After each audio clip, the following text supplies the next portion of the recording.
연중 11주간 금요일입니다. 마태복음 6장 19절에서 13절이죠. 오늘 주님께서는 제자들에게 말씀하시면서 너희는 자신을 위해서 보물을 땅에 쌓아두지 마라 하고 말씀하십니다. 그리고 하늘에 보물을 쌓아라 하고 말씀하시죠. 그러면서도 눈은 몸의 등불이다 하고 말씀하십니다. 왜 땅에 쌓아두지 말라고 할까요? 땅에서는 좀과 녹이 망가뜨리고 도둑들이 뚫고 들어와 훔쳐가기 때문이라고 하십니다. 따라 하늘에 보물을 쌓아야 되는데 거기에서는 좀도 녹도 망가뜨리지 못하고 도둑도 뚫고 들어오지 못하고 훔쳐 못 간다는 겁니다. 너희의 보물이 있는 곳에 너의 마음이 있다 하고 말씀하십니다. 그러면 눈은 몸의 등불인데 그래서 눈을 맑게 해야 된다는 거죠. 눈이 맑으면 온 몸도 환하고 눈이 성하지 못하면 온 몸도 어둡다는 거예요. 하지만 그렇기 때문에 내 안에 있는 여러분 각자 안에 있는 빛이 어둠이면 그 어둠이 얼마나 짙겠느냐 하고 말씀하십니다. 그래서 오늘 복음 말씀의 제목 하늘의 보물을 얘기한다고 할 수 있죠. 하늘의 복음. 따라서 하늘의 보물을 쌓아라. 그리고 눈은 몸의 등불이다 하는 말씀을 하시죠. 자, 하늘의 보물. 그러면 이 보물이라는 것이 무엇일까요? 보물은 바로 완덕이라고 할 수 있겠죠. 완덕은 너무 여러분들 무겁게 생각하지 마세요.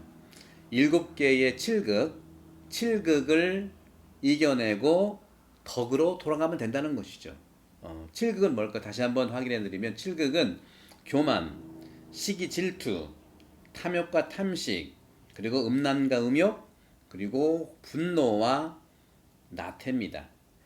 여기에 8가지 나쁜 생각은 시기 질투는 없었어요. 초기 교회 때.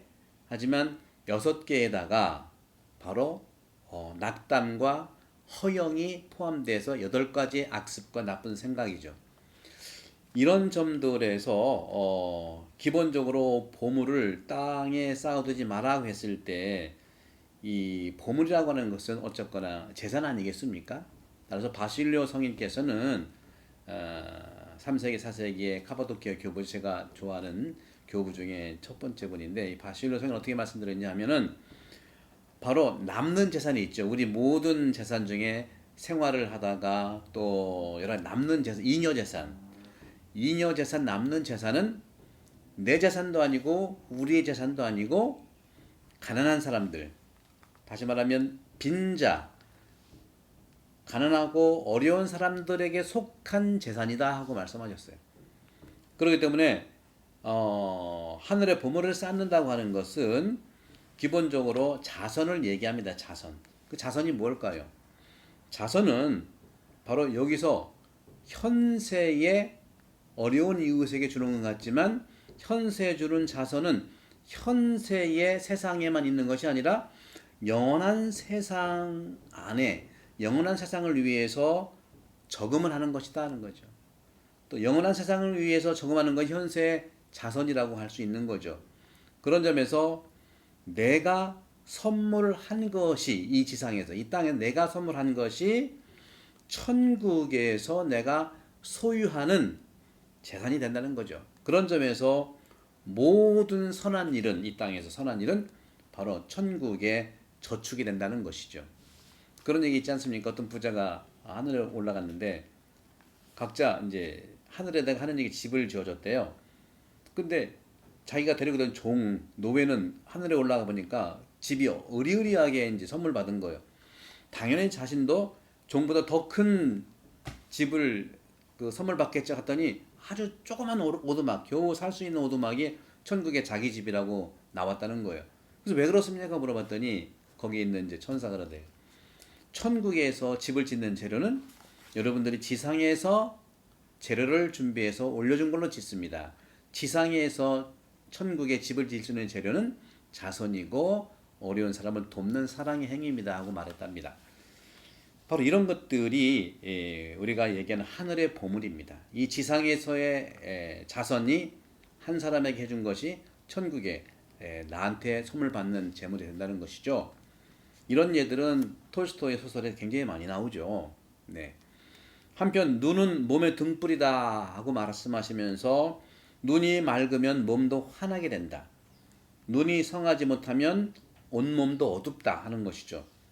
그런 점에서 눈이라고 하는 것은 복음의 안경으로 세상을 바라보는 시야를 얘기합니다. 눈은 복음적 시야, 예수님이 말씀하신 복음적 시선을 얘기하는 것이죠. 그런 점에서 복음의 안경으로 바로 우리는 모든 지상에서의 맑음과 환함도 눈으로 볼 수 있다는 것이죠. 따라서 보물이라고 하는 것은 우리 인간이 살아갈 이 지상에서 살아갈 자선이지만 그 자선은 또 하나 완덕을 얘기하는 완덕 너무 완전한 덕 여러분 찾지 마시고 기본적으로 말씀드린 칠죄종의 상대적 돌아갈 수 있는 덕은 칠덕이라고 얘기해요. 칠극과 칠덕 이건 제 표현이에요. 칠극은 아까 말씀드렸던 교만, 시기, 질투, 탐욕, 탐식 그리고 음욕음란 그다음에 분노 그다음에 나태 이렇게 이제 일곱 가지 된다면 일곱 가지의 그 덕은 사추덕 기본적인 우리 인간이 중추적으로 살아갈 수 있는 덕 뭐겠습니까? 지혜, 예지, 그다음에 현명, 그다음에 정의, 그다음에 용기, 절제. 여기에다가 신망에 하느님을 믿고 사랑하고 희망을 두고 사랑하는 것. 이 삼덕. 이 칠예로 돌아갈 수 있다고 하는 이것이 바로 보물이라고 볼 수 있어요. 이 보물은 인간의 완덕이죠. 따라서 복음의 시야로 나와 이웃을 봐야 된다는 것이죠. 복음의 시선으로 복음의 안경으로 나도 보고 이웃도 보고 세상을 본다는 차원입니다. 세상은 좀 우리가 관대해질 필요가 있다고 생각을 해요. 그런 점에서 우리 사회가 100년 전보다는 그래도 10만 명당 살인율이 줄었대요. 100년 전만 해도 10만 명당 살인율이 100명이었대요. 100명. 100명. 근데 지금은 훨씬 줄었대요. 왜 그렇습니까? 사람이 더 착해져서가 아니라 기본적으로 다양성을 인정해서 그렇답니다. 우리가 한국 사회에서 어떻게 보면 혼란 같지만 그렇지 않습니다.